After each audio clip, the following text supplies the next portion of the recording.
नमस्कार बच्चों, अपना थर्ड लेसन है अब राजनीति का। हमें संसद क्यों चाहिए।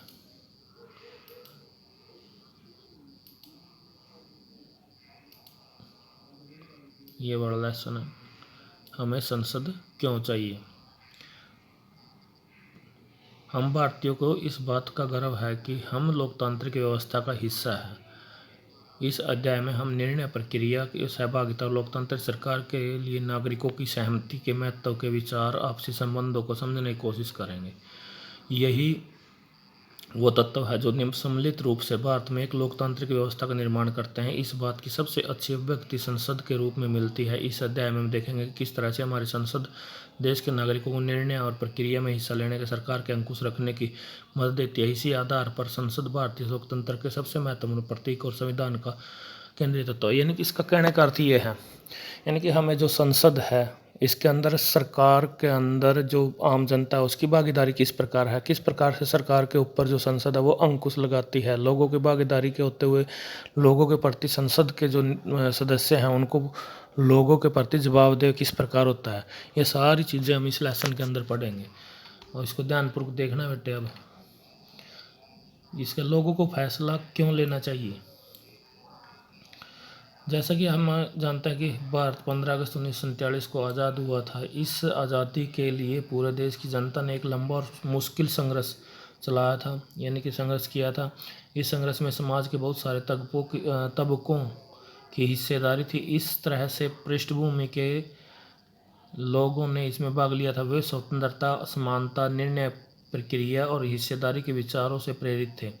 औपनिवेशिक शासन के तहत लोग ब्रिटिश सरकार से भयभीत रहते थे, यानी कि उससे वो डरते थे, तानाशाह थे वो एक किस्म से। वे सरकार के बहुत सारे फैसलों से असहमत थे, लेकिन अगर वे इन फैसलों की आलोचना करते तो उन्हें भारी खतरों का सामना करना पड़ता था।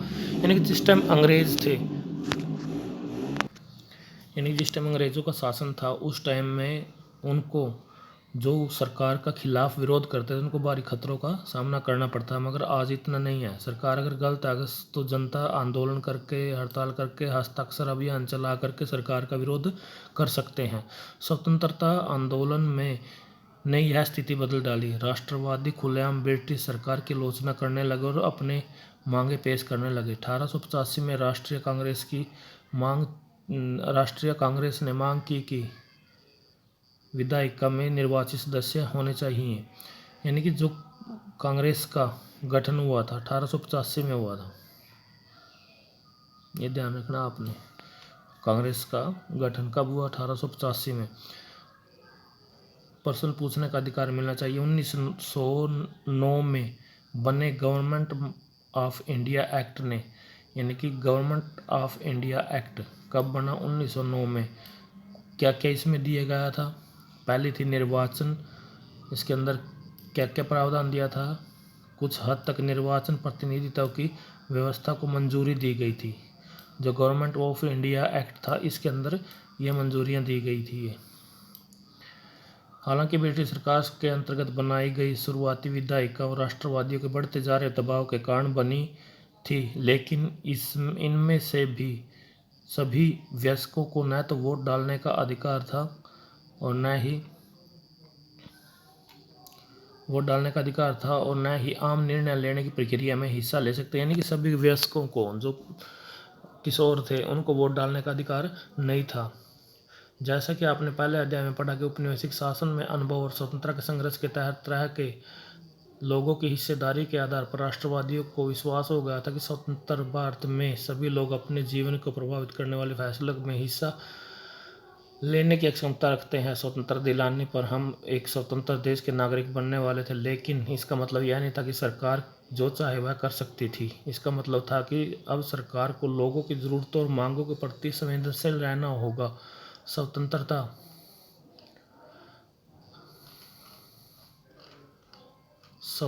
संघर्ष के सपनों और आकांक्षाओं से स्वतंत्र भारत के संविधान में ठोस रूप ग्रहण किया। इस संविधान ने सार्वभौमिक वयस्क मताधिकार सिद्धांत को अपनाया, यानी कि सभी को वोट डालने का अधिकार दिया गया। सार्वभौमिक वयस्क मताधिकार का मतलब है देश के सभी वयस्क नागरिकों को वोट डालने का अधिकार। यहाँ क्वेश्चन बनता है सार्वभौमिक वयस्क मताधिकार से क्या अभिप्राय है। सभी देश के सभी वयस्क नागरिकों को वोट डालने का अधिकार। लोग और उनके प्रतिनिधि। सहमति का विचार लोकतंत्र के प्रस्थान बिंदु होता है। सहमति का मतलब है चाह, स्वीकृति, लोगों की हिस्सेदारी। लोगों का निर्णय लोकतांत्रिक सरकार का गठन करता है, इसके कामकाज के बारे में फैसला देता है। इस तरह लोकतंत्र के पीछे मूल सोच यह होती है कि व्यक्ति या नागरिक भी ही सभी महत्वपूर्ण और सैद्धांतिक स्तर पर सरकार और सार्वजनिक संस्थानों में इन नागरिकों की आस्था होनी चाहिए। यानी कहने का मतलब है आम जो पब्लिक है, जो जिसको वोट डालने का अधिकार है, जो वयस्क है, वो ही सरकार को बनाने का निर्णय लेती है। अगर सरकार ठीक सही से काम करेगी तो दोबारा उसको चुनकर भेजेगा, नहीं तो उसको चुनेगा नहीं, उसके वो अपने प्रतिनिधियों को वो जो सही होगा उसको चुनेगा। व्यक्ति अपनी मंजूरी कैसे देता है? जैसा आपने पढ़ा कि मंजूरी देने का सबसे अच्छा तरीका है चुनाव। लोग संसद के लिए अपने प्रतिनिधियों को चुनाव करते हैं। इन्हीं निर्वाचन प्रतिनिधियों में से एक समूह सरकार बनाता है। जनता द्वारा चुने गए सभी प्रतिनिधियों के इस समूह को संसद कहा जाता है। यानी कि जो लोगों को चुनकर भेज दिया है उसमें से एक समूह क्या करता है, जैसे दल है या कुछ दल मिल करके सरकार का गठन करते हैं, जिसके ऊपर पब्लिक का विश्वास होता है। यह संसद सरकार को नियंत्रित करती है और उसका मार्गदर्शन करती है। इस लिहाज से अपने निर्वाचित प्रतिनिधियों के माध्यम से लोग सरकार बनाते हैं और उस पर नियंत्रण रखते हैं। यानी कि लोग सीधे तो नहीं उसमें संसद में जा सकते, मगर अपने प्रतिनिधि, अपने चुने हुए व्यक्तियों को संसद में भेजकर संसद के अंदर उनके कामकाज पर जनता खुद निर्णय लेती है या जनता खुद नियंत्रण रख सकती है अप्रत्यक्ष रूप से। प्रतिनिधि का यह विचार 6-7 की सामाजिक और इनमें देख लिया आपने जो भी था। ये था विधायक कौन होता है, इसका चुनाव कैसे किया जाता है, इस बात को समझने लगे निर्वाचन क्षेत्र और प्रतिनिधि शब्दों का प्रयोग करें। ये हो गया। विधायक क्या है? एक चुनावी क्षेत्र से चुना गया, लोगों द्वारा चुना गया विधानसभा के लिए एक सदस्य, उसको एमएलए कहता है। इसकी जो फुल फॉर्म है एमएलए की, member of legislative assembly. Member of legislative assembly यानी कि विधानसभा का सदस्य। राज्यसभा तथा संसद लोकसभा के बीच क्या फर्क है? राज्य विधानसभा और संसद लोकसभा के बीच क्या फर्क है, इस बारे में शिक्षक के साथ चर्चा करें। विधानसभा होती है किसी राज्य विशेष में लोगों जो सरकार बनाने के लिए लोगों द्वारा चुनी हुई किसी राज्य विशेष के लिए, और संसद है जो लोकसभा है। लोकसभा तक पूरे देश के लिए चुने हुए प्रतिनिधि इसमें बैठते हैं। और इसमें विधानसभा में जो हर राज्य के जो सरकार बनाई जाती है, सीएम बनते हैं, वो जो बहुमत प्राप्त दल है। और संसद के अंदर जो बहुमत प्राप्त दल है वो क्या बनाते हैं? प्रधानमंत्री, जिसको पीएम बोल जाता है। चलो आगे देखो इसको।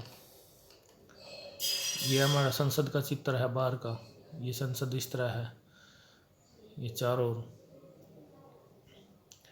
और ये इसका आंतरिक है, किस तरह से इसके अंदर बैठे हुए हैं। ये संसद के कानून सर्वोच्च निर्वाचित संस्था, 2 सदन, लोकसभा और राज्यसभा। यानी संसद के अंदर ये देखो बेटे, संसद के 3 पार्ट होते हैं।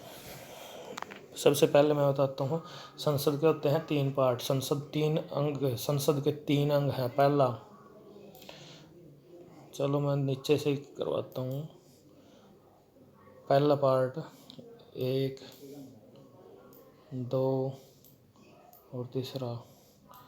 पहले में होता है राष्ट्रपति, दूसरा ऊपर से सबसे सर्वोच्च राष्ट्रपति, दूसरा राज्यसभा और सबसे निचली सदन है वो लोकसभा। लोकसभा के अंदर जैसे इसके नाम से ही पता चलता है लोकसभा यानी कि लोगों की सभा, यानी कि इसके अंदर जो लोगों द्वारा चुने हुए प्रतिनिधि, आम जनता जो वोट के माध्यम से वो चुनकर भेजते हैं, प्रत्यक्ष रूप से चुनकर भेजते हैं लोकसभा के अंदर। तीसरे सदन में निचला सदन भी कहा जाता है। दूसरा है इसके अंदर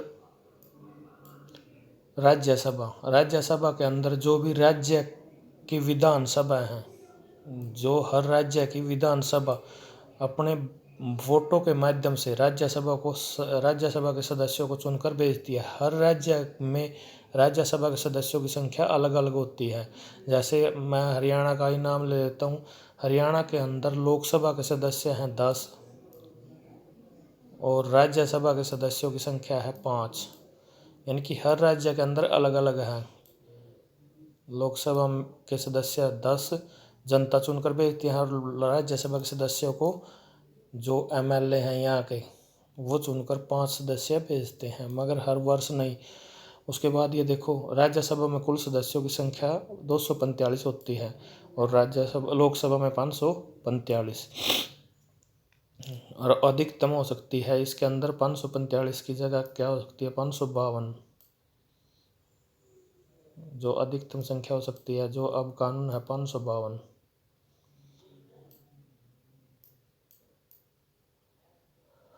लोकसभा में 552 हो सकते हैं, मगर जो अब मौजूद है वो 545 है।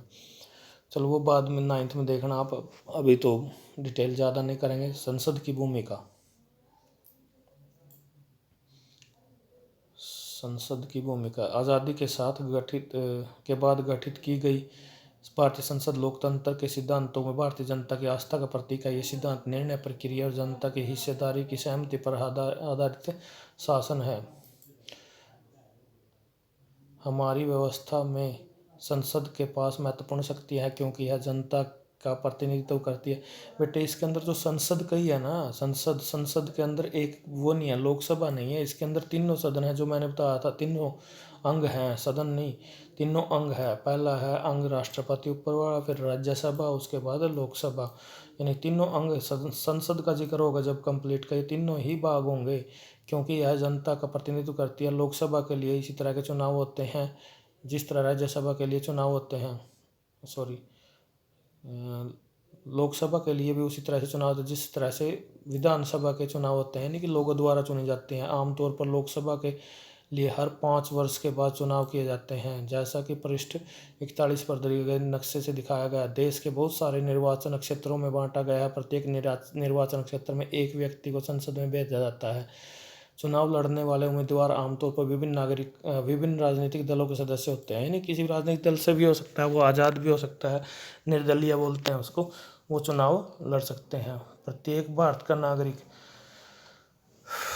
जैसे इसमें उदाहरण दिया 16वीं लोकसभा में चुनाव 2014 में राजनीतिक दल बीजेपी 282, ये सारे इसका रिजल्ट दिए हुए हैं। छोड़ो, ये हमारे काम की चीज़ें नहीं है। चलिए इसमें देख लेते हैं क्या हुआ इसका। चलो आज के लिए इतना ही है, बाकी कल डिटेल करवाऊंगा मैं।